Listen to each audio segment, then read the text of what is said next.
Welcome to the Great Detectives of Old Time Radio. From Boise, Idaho, this is your host, Adam Graham. If you have a comment, email it to me.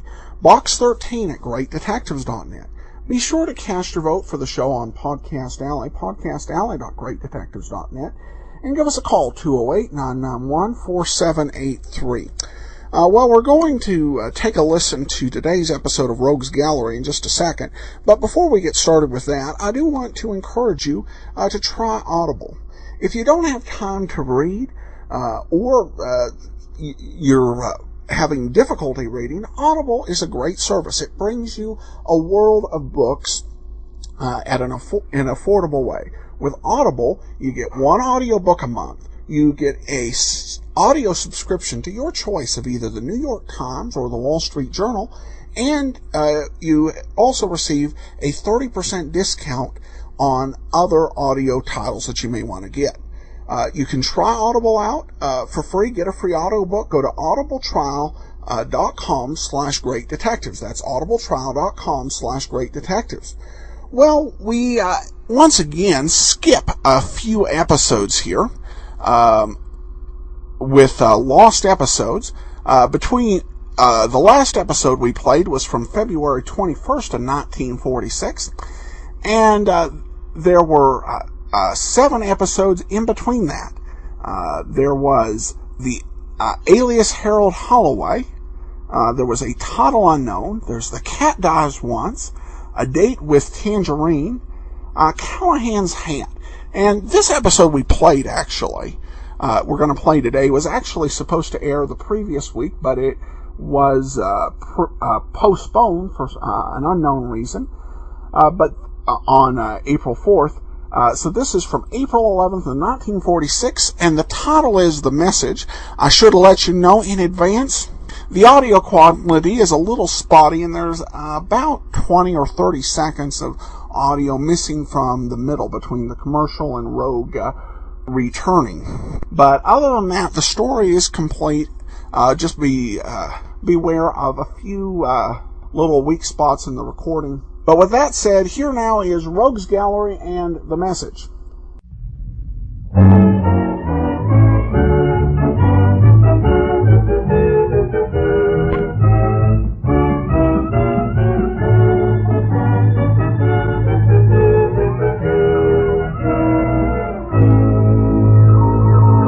The F.W. Fitch Company, makers of Fitch's saponified coconut oil shampoo and Fitch's shaving creams, presents Dick Powell as Private Investigator Richard Rogue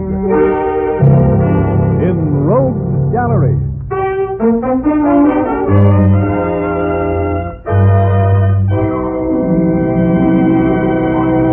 Rogue speaking. As I walked down the corridor of the death house, the butterflies in my stomach were doing a sawtooth dance to the beat of a dirge. In a half hour, Mike Royal, the man I was about to see, would die of sitting in a chair. An occupational disease common to the business of murdering. This was not my idea of a pleasant way to start an evening, but that's the way it was. I was there by special request of the condemned man, and completely in the dark as to why. When the guard and I reached the cage, Mike Royal was standing there with his face squeezed into the bars. Already they had slit his trouser leg and shaved his head, so 50,000 volts could enter quickly, without knocking. Here we are, Rogue. Thanks, Ensign. Hello, Mike. Oh, thank God you're here, Rogue. I didn't know if they'd let you come. I got here as fast as I could. Go on in, Rogue. But you've only got 5 minutes. Orders. Okay, that's all we need.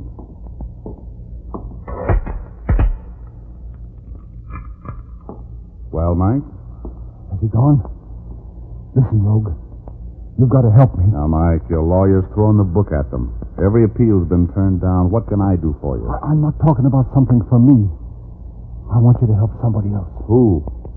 My kid. Didn't know you had a kid, Mike. Yeah, a girl.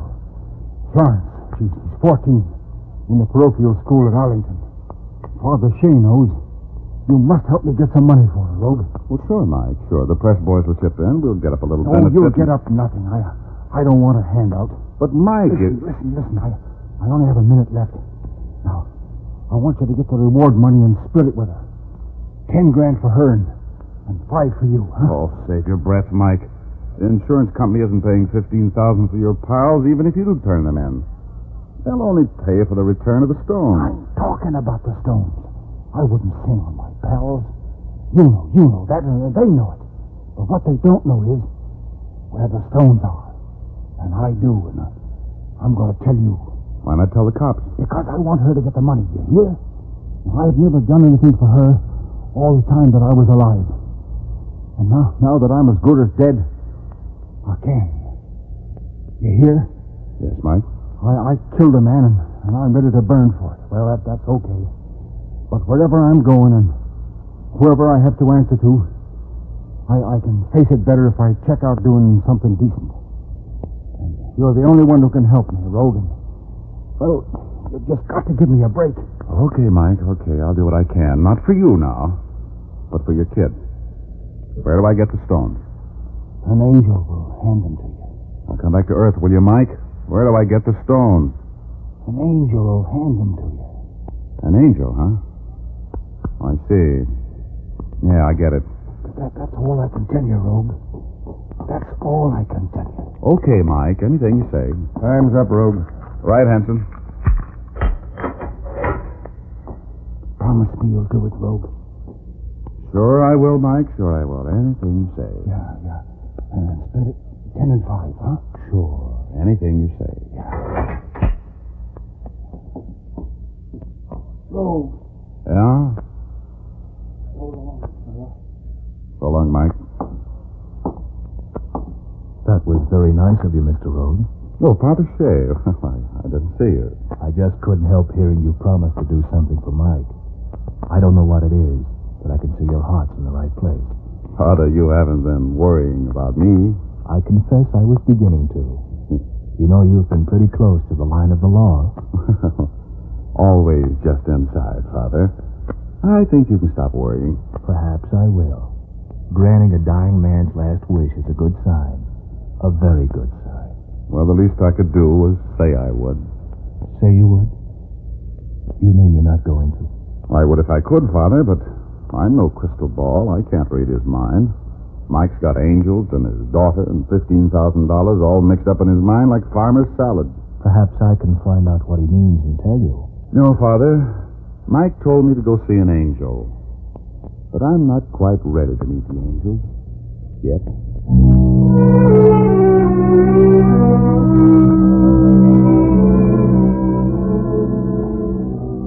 Father Shea turned and walked back to Mike's cell. Then Hanson, the guard, joined me, and we started down the corridor. Our Father, who art in heaven, hallowed be thy name. Thy kingdom come. Thy kingdom come. Thy will be done. Thy will be done. I could hear Father Shea and Mike praying together. Oh, I wished I could help Mike's kid. But I couldn't see myself getting mixed up in this thing, even if it did have a payoff. No, sir. I couldn't see it. The prison gates clanged behind me, and I grabbed a cab. Told the driver where to go and leaned back with my thoughts.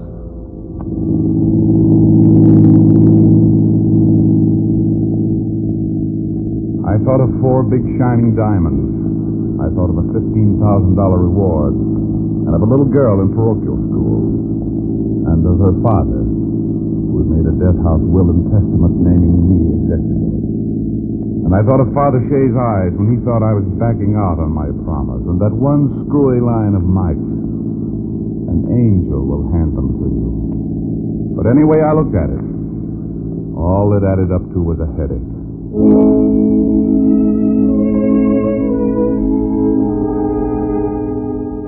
By the time I got home, I was plenty tired. Maybe in the morning it would make sense. What I needed now was sleep. I went up to my apartment, Walked in, and speaking of angels, there in my favorite armchair sat what appeared to be at least a very reasonable facsimile. A dark-eyed, red-headed dame who smiled and said, Hello. The manager let me in. I said I was an old friend. You're not seeing things. That's what you think. Who poured you into that gown? Won't you come in? I won't bite you. Oh, thanks. I'm a barking dog myself. Won't you sit down? Thank you. Oh, here's your purse. Thank you. I make it a point never to sit on ladies' purses, especially when there's a gun in them. Might go off. All right, baby, what is this?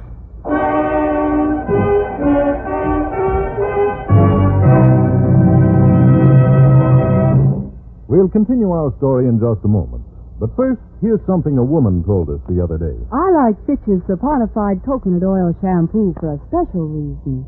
And that is that it always leaves my hair smelling so fragrant and clean. Yes, lady, that is important, more than most people realize. For it's a fact, your scalp perspires too, and the hair collects and holds odors, dust, and dirt.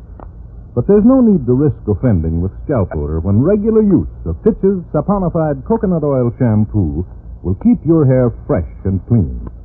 This clear, golden liquid shampoo makes mountains of delicately fragrant lather that quickly washes away every bit of dust, dirt, and scalp odor. Your hair is left smelling fresh, sweet, and clean. And it will be radiantly lustrous, too, for Fitch's saponified shampoo contains a special patented rinsing agent. This rinsing agent ensures that no dull, soapy film will be left to mar the luster of your sparkling, clean hair. Ask for a bottle of Fitch's saponified shampoo at your drug or toilet goods counter, or have a professional application at your beauty shop. Now back to Dick Powell as Private Investigator Richard Rogue in Rogue's Gallery.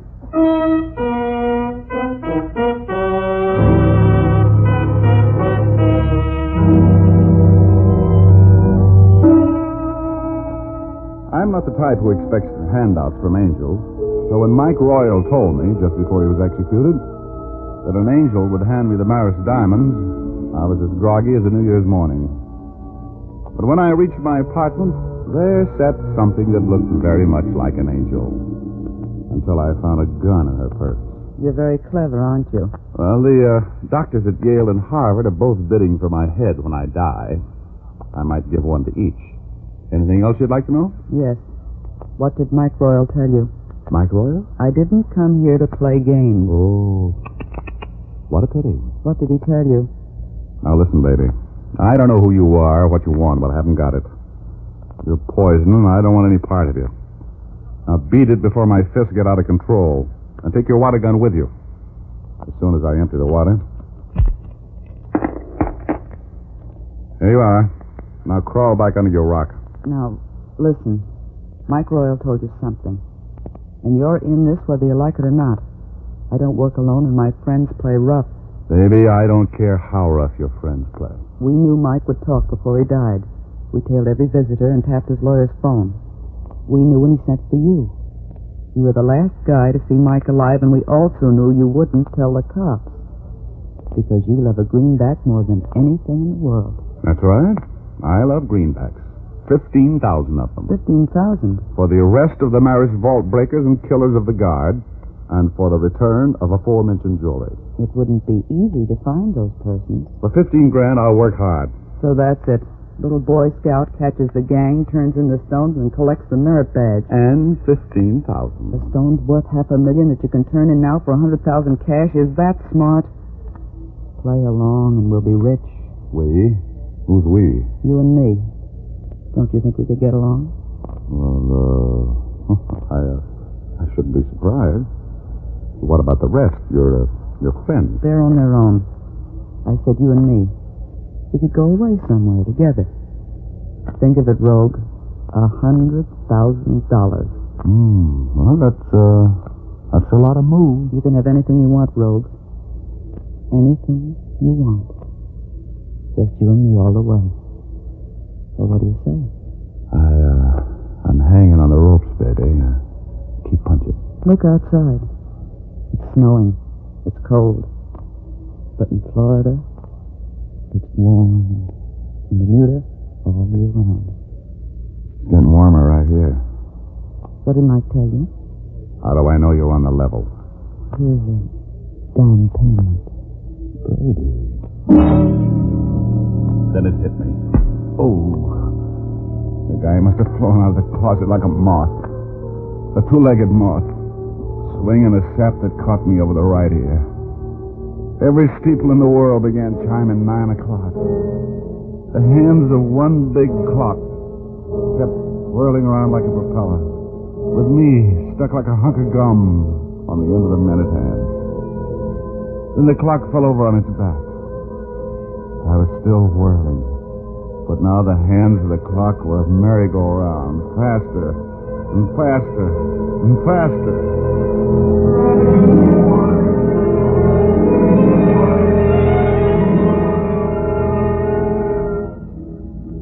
And there I was, on Cloud 8. My home away from home, where my old friend, my alter ego, Ugor, was waiting for me. Hello, Rogie. Say, where have you been for the last couple of weeks? Hello, Ugor. Say, Ugor, do you know any angels? What's the matter, Rogie? Don't you like the company you've been keeping? An angel with a handful of diamonds? Hey, Rogie, you'd better get back downstairs. You're in trouble. But what did Mike mean? I can't figure it out. Oh, use your head, Rogie. No, I did. For a baseball. Somebody batted it for the circuit. That's why I'm here. Go on back, Rogie. All they want is what you know. Tell them, Rogie. It won't mean any more to them than it does to you. But Ugor... Over this side you go, Rogie. So long, Ugor. So long, Rogie.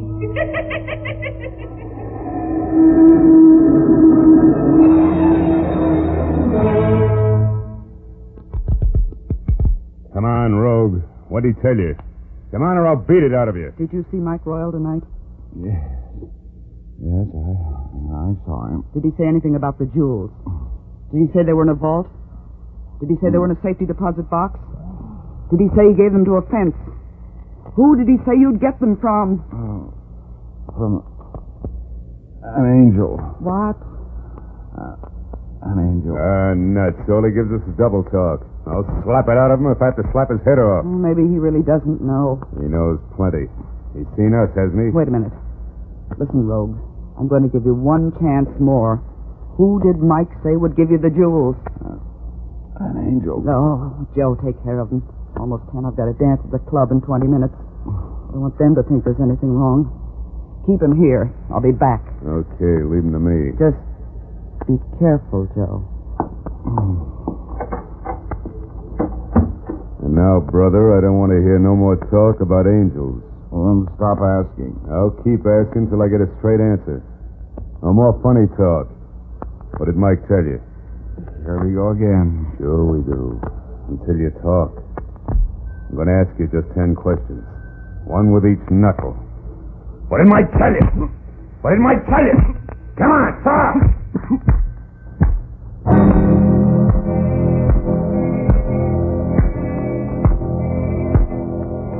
He hit me with everything he had.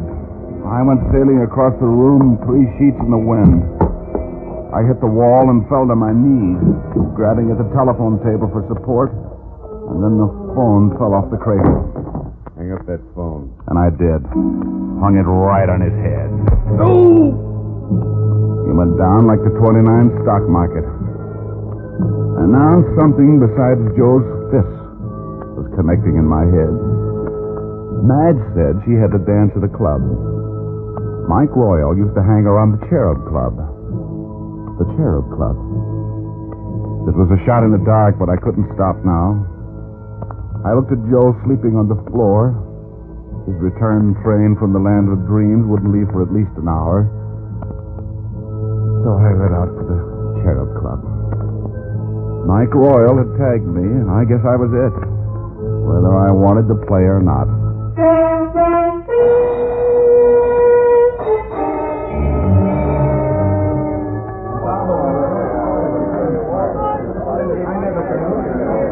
Throw him again, Mr. Rogue. Yeah, throw him again. Pause your point again. You're kind of fond of that number, ain't you? Yeah, I don't know why.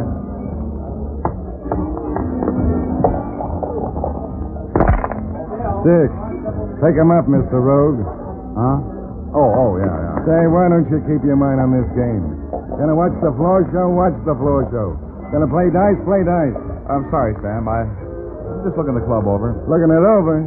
Thinking of buying in or something? No, it's just that I see a lot of changes since I was here last. All for the worse, too. Yeah.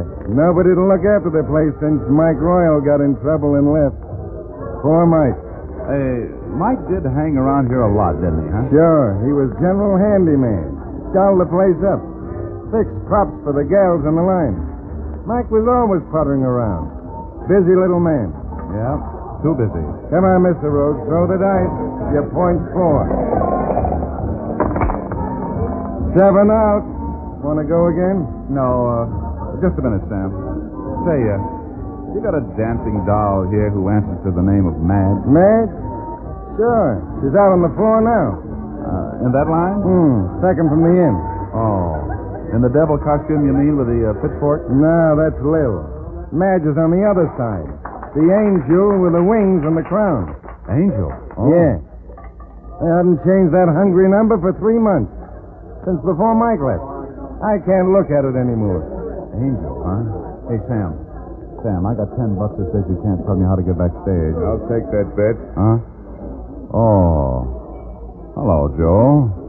I thought I left you in dreamland. I'm a light sleeper. What are you doing here? Playing tiddlywinks. What are you doing here? What does it look like? Playing dice, stupid. Don't get funny. Joe, for Pete's sake, don't start anything here. You know the boss don't like it. Stay out of this, Sam. Okay, Rogue, you don't want to talk? You can walk. Where to? You wanted to go backstage. Okay, this gun will show you the way.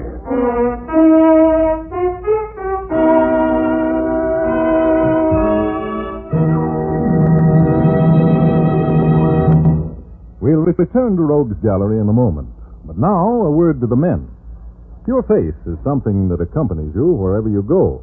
So every man wants a face that's smooth-shaven, without nicks and scars. If you are the type whose super-sensitive skin makes shaving a chore, try Fitch's No Brush Shaving Cream next time. It has a special skin conditioning action. When it turned out Madge really was one, with wings and crown and all, a gun poked me in the stomach. I looked up and saw Joe on the other end of it. Seems my phone call to his skull must have been a bum connection. Because there he was, walking around again, friendly as a toothache. He took me to a back office and shoved me in a chair. No use looking around, Rogue. There ain't no phone in this place. No double-cross between you two. I'm staying here. If you're going to talk, talk. I don't talk with a gun crowding my tonsils. Tell this bug to put it away. Put it away, Joe. Now put a slug into him. Put it away, I said. All right, Rogue. Where are we going to get the diamonds? From an angel. Angels again. You know what I mean, don't you, Angel? No. I'm telling you that's all I know. All right, Joe. Do it your way, but not with the gun. Slug him. We'll drag him out to the car like we were walking a drunk. Then we'll finish him. Wait. Can't we, Go ahead. I got him covered. Look, I'm telling you the truth. All right, George Washington. Here's a little phone bill I owe you. No, wait. Joe, there are the diamonds. What? There they are. Madge is wearing them. What are you talking about? Mike told me an angel would hand them to me. Madge is the angel, Joe. Look at the way she's dressed. Those are the jewels in her crown. 4 of them, see? You're crazy. These jewels are paste. No, they're not. Listen, Joe. Mike worked here, didn't he? Gave the girls their props. They've been doing this number at the club since before Mike was put away. There were 4 stones, weren't there? And there are 4 in that crown. Look at those stones, Joe. They're real. Madge, give me that crown. Don't fall for that, Joe. Finish him off. Didn't I tell you before an angel had them? Yeah, you said it before. You dim bulb. Can't you see he's stalling? She knows it's true, Joe. She's going to try to pull a double cross. Give me that crown. Wait a minute, Joe. Don't let her get out of this room with those stones, Joe. She'll double-cross us Cut both. it out, Rogue. You're getting Joe excited. He doesn't know what he's doing half the time anyway. Give me that crown. Listen to me. I'm still running the show, and you're going to take my orders. You'd have burned with Mike tonight if it weren't for me. Shut up. You just watch this monkey until I get back. Keep your gun on him. You ain't leaving this room with that crown. Don't be nuts. Madge. Let go of me. Look out, Joe! Too late, baby. I've got him. Hey, you're breaking my arm. I will if you don't drop that gun. Madge, get this guy off me. Okay, let go of him, Rogue. Oh, no, you don't, baby. Oh, claws, huh? Okay, break it up. Break it up. I've got you covered, all of you. Hey, Cup. Urban. Urban. Where did you come from? Well, the switchboard girl at your hotel called me when you didn't answer after your phone fell off the hook. I got to your room in time to see this lug stagger out, and I tailed him here. But I didn't know where you were until I heard the scuffle. Now, what the devil is going on anyway? Well, I'll explain in a minute, Urban. First, there's a little unfinished business to attend to. Yeah, what's that? Just this. Little Joey boy's been asking for that all night. I'm sorry I can't oblige you too, Madge, but I'm a gentleman. Darn it. Hey, Rogue, what gives? Well, Urban, you'll probably be pleased to know that my little playmates here are the Marist jewel thieves. Yeah? Yeah. Now, Madge, if you'll just give the nice man the crown you're wearing. No, you don't. Listen, baby. I could forget about being a gentleman very easily. Give it to him. Here, you... That's better. Okay, O'Brien, take these two down and book them on suspicion. Come on, you two. Now, Rogie, what's this crown business? That, my friend, is a death house legacy. A 10-grand windfall to a skinny little kid. Huh? Mike Royal knew where the Marist jewels were. He wanted to tell me so I could turn them in and split the reward with his kid. But he knew his pals would be laying for me, and he knew they'd try to beat out of me whatever he told me. But what I didn't know, I couldn't tell. Under fists or bullets. So? So, all he told me was that an angel would hand them to me. He hoped they wouldn't be able to figure it out, and I would. And you did? I certainly did. As usual, I might say. And there are the jewels in that crown. In this crown? Rogue, are you kidding? These are paste. 10-cent store stuff. I know diamonds when I see them. Oh, let's not go through that again. Those are diamonds. Yeah? Suppose I pound them a little with my gun. If they're diamonds, it won't hurt them. Go ahead. Look. That's one. There's the second one, Rogie. Oh, brother. Well, shall I go on, Rogie, or do we just go home? You win, Urban. Let's get out of here.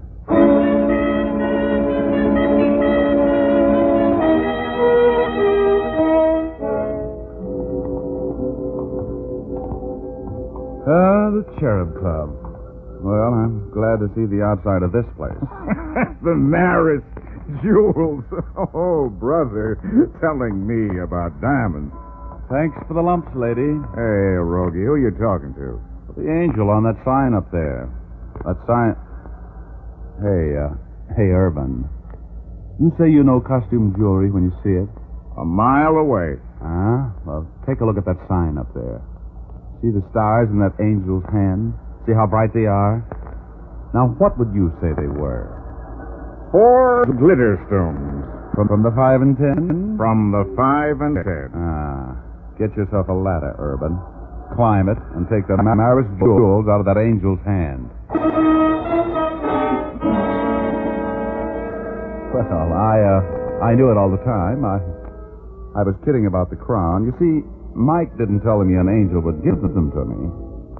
He said an angel would hand them to me. Smart, wasn't I? Yes, I found the jewels all right. Mike Royal, the club handyman, had put them in the angel's hand when he knew the police were closing in.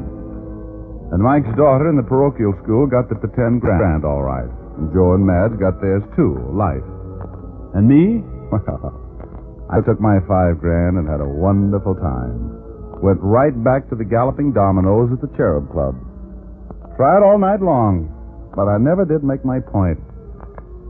You know, that 4 is hard to make. Even the easy way. You know what I mean?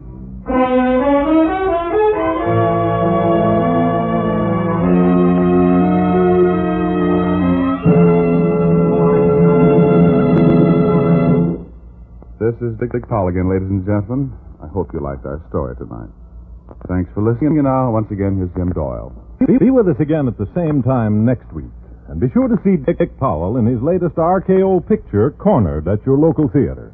Remember, tune in next Thursday, same time, same station, when you will again hear Dick Powell as Private Investigator Richard Rogue in Rogue's Gallery.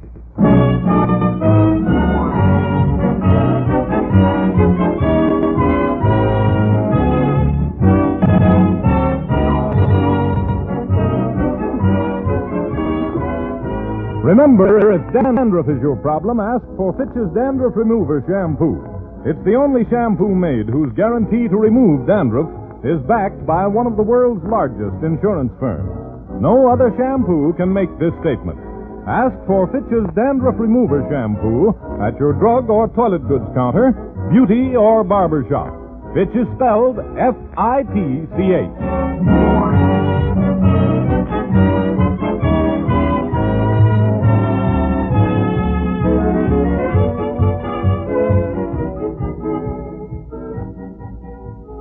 Welcome back. And once again, Rogue gambles away significant earnings. I've never seen a radio detective go through money like this. But at least he got the $5,000 to the daughter, which was very sporting and decent of him. And, you know, when you miss as many episodes as we do, you kind of get left out on some of this.